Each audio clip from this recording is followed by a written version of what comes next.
Hello, everyone. I'm Lauren Christella, Interim President and COO of the Committee of 70. Thanks so much for continuing to join us for these Studio C70 conversations, keeping you busy while we wait for polls to close and maybe results to start coming in later this evening in the big elections in Philadelphia and across Pennsylvania. I'm so fortunate to have with me Deb Otis from Fair Vote. Deb, welcome. Can you tell us a little bit about your organization and what you do there? Hey, Lauren, thanks for having me today. And thanks for everyone for tuning into this. So I work for Fair Vote. We're a nonprofit organization that works to improve elections. And so one of our key reform priorities is ranked choice voting. Ranked choice voting, you've probably heard about it because it is the fastest growing nonpartisan election reform in the country right now. It's used in 2 states and about 60 cities and counties across the country. And that's growing fast because we've got a lot of problems in our elections that can be solved. And so we're seeing cities and states around the country start using ranked choice voting. And I'm here today to talk about how this could apply to Philadelphia and Pennsylvania elections. As I know the mayor's race today, it's a crowded field. It seems like it's gotten more contentious towards the end of the race here, and it's the ideal kind of place for a system that lets voters rank the candidates instead of picking just one.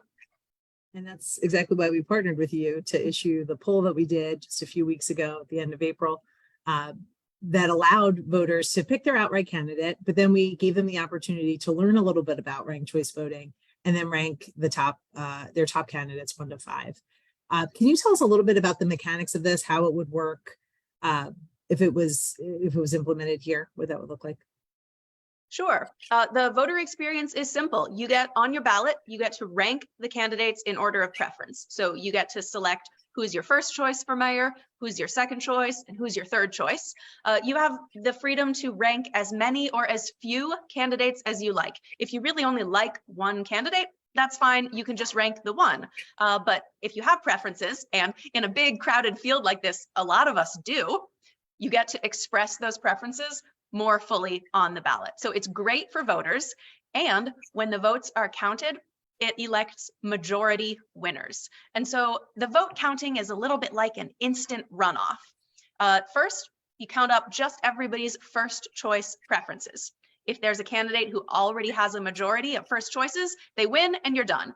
But if not, and that's over 50%. Right? Over 50%. Over yeah. 50%.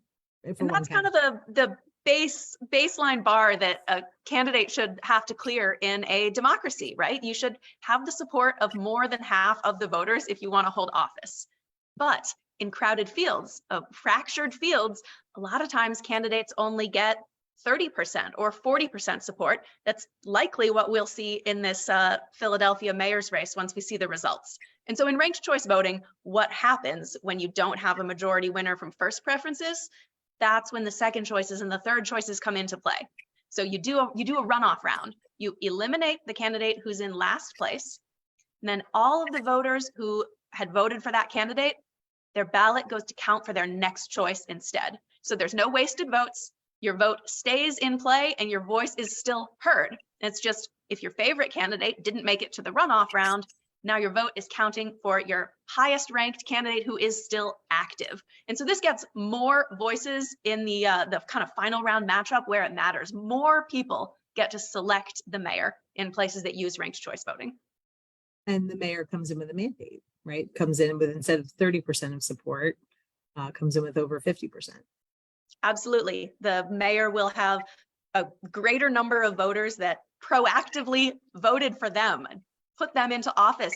They'll have more constituencies that they have a connection with, that maybe people who have their ear and vice versa once they're in office. So it I think builds voter engagement, helps kind of create that relationship between the elected official and their constituents.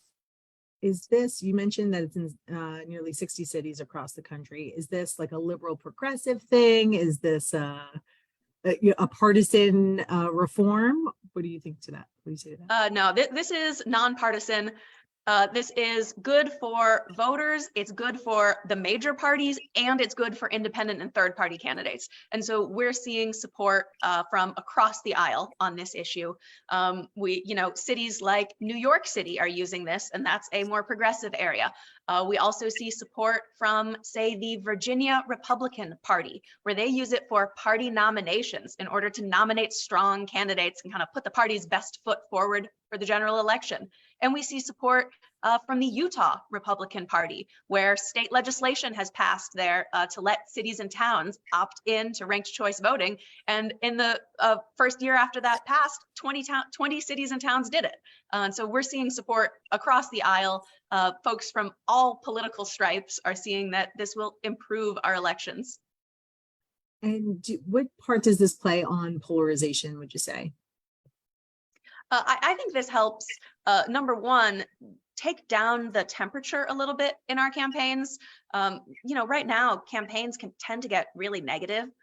With ranked choice voting, candidates have less incentive to do the mudslinging. The issues-focused campaign that connects with a broad base of voters is going to do a lot better, because you don't just need those first choice votes. You also have to be the second and third choice of some voters, probably.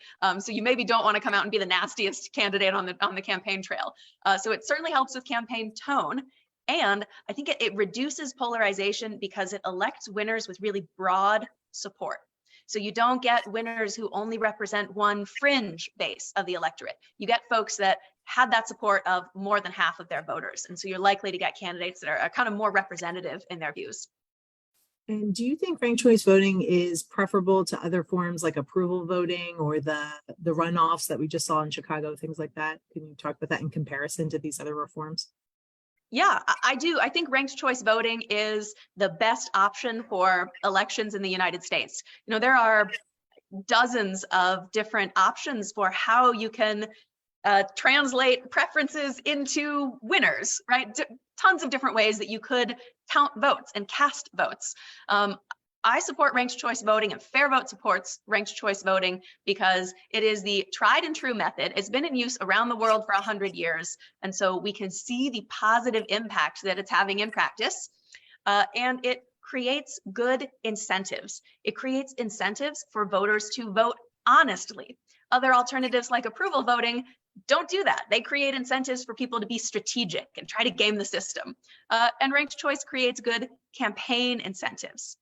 Candidates have an incentive to genuinely try to appeal to the most voters in a positive way. Whereas in some other systems, like our plurality system, candidates have an incentive to sometimes behave in ways that are not good for voters. And so ranked choice voting to me is kind of the best mix of positives for different election methods that I think is going to really deliver for voters in Philadelphia the same way that it has around the country so far.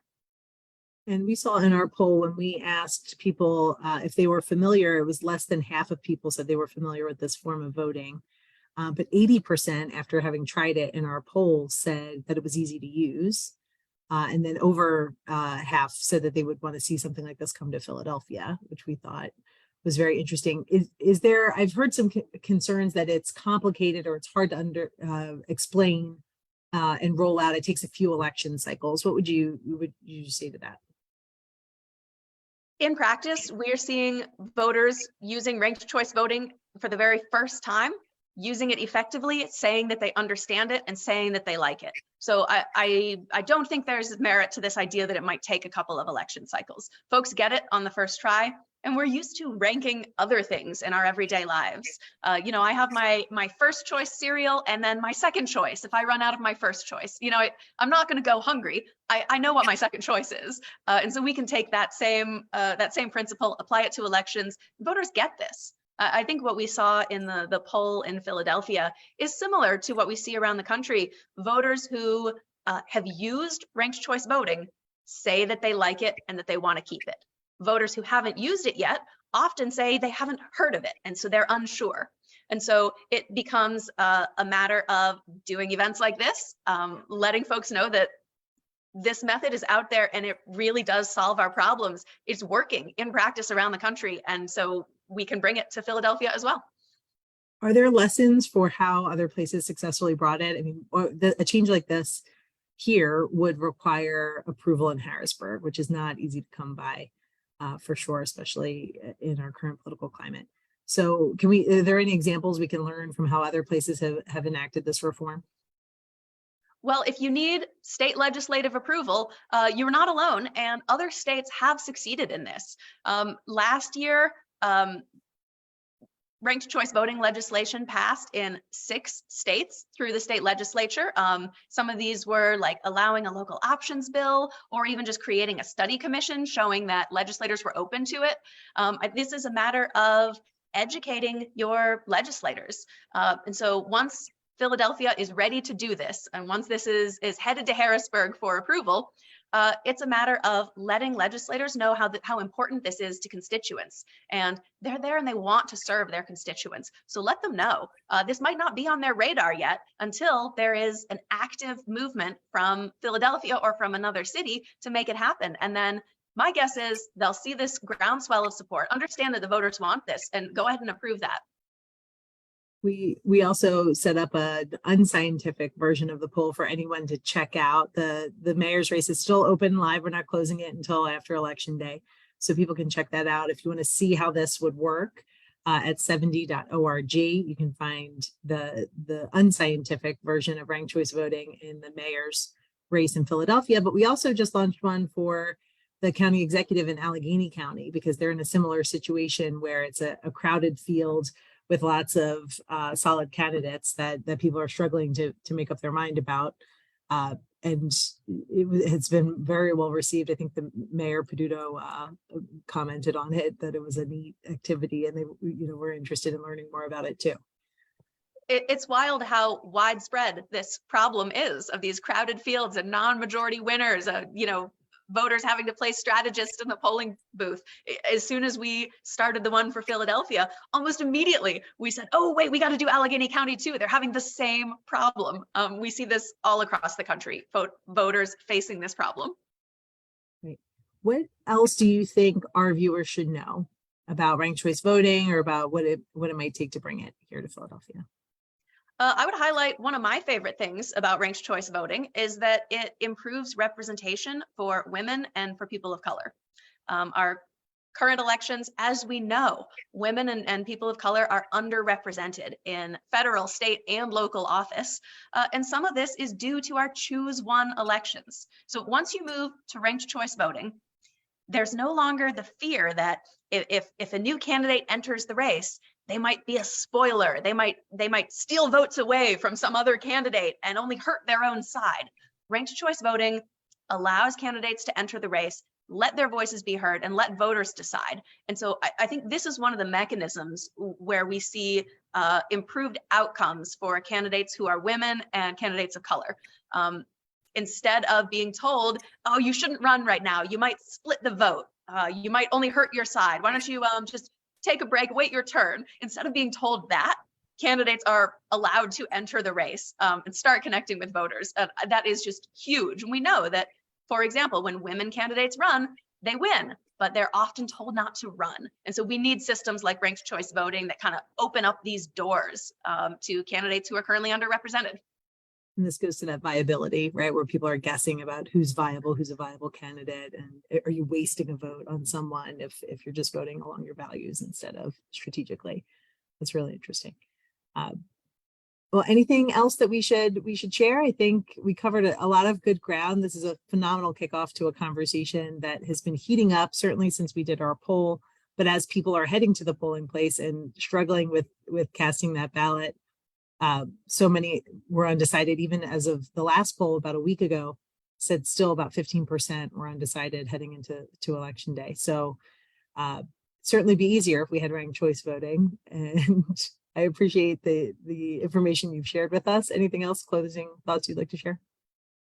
No, thank you so much for having this conversation with me, for inviting me to be part of this. And we loved partnering with you all on the ranked choice voting polls. And so looking forward to doing more projects like that. And I'm thrilled by the amount of support that this is getting in Philadelphia. So by next election cycle, let's have this in place. I would love it. All right, deal. Okay. Thanks so much, Deb. I appreciate your time with us. Thanks, Lauren.